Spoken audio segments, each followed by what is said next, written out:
Um, Usually kids like working with their friends better, so I think social loafing would probably be reduced because they get the chance to work with their friends. Again, that's assuming that we're talking about students that care about their grades. If you put three friends together who are not good students, then you're almost guaranteed, and their friends, you're almost guaranteed that their work's not going to get done because they're going to sit there and visit about things that they're not supposed to talk about, and it's just not going to be profitable. Have you ever seen social loafing reversed? This is common in third world countries like China, and kids working harder when they are in a group. And if so, what do you think motivates these kids to put in the extra effort when it's a group grade? That's a good question. I don't really see the reversal of that. Usually the kids that work hard individually are going to work that same way when they're in group work. So your better students are going to work good in a group. They're going to work individually by themselves.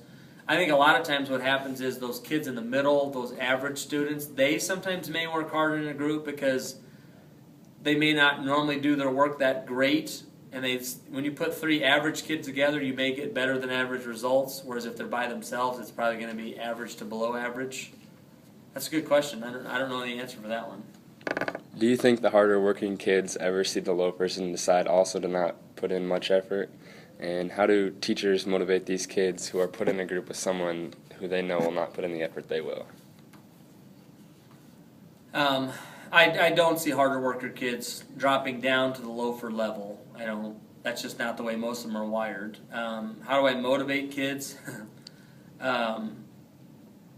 Usually you motivate them just simply by, the threat of failure, repeating the class, doing poorly on the assignment, just things like that.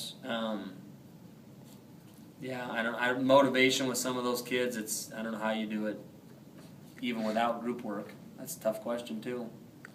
How do you think that de-individuation, which refers to the reduction of self-awareness and inhibitions that can occur when a person is part of a group whose members feel anonymous, affects kids in a group? Do they then become loafers themselves?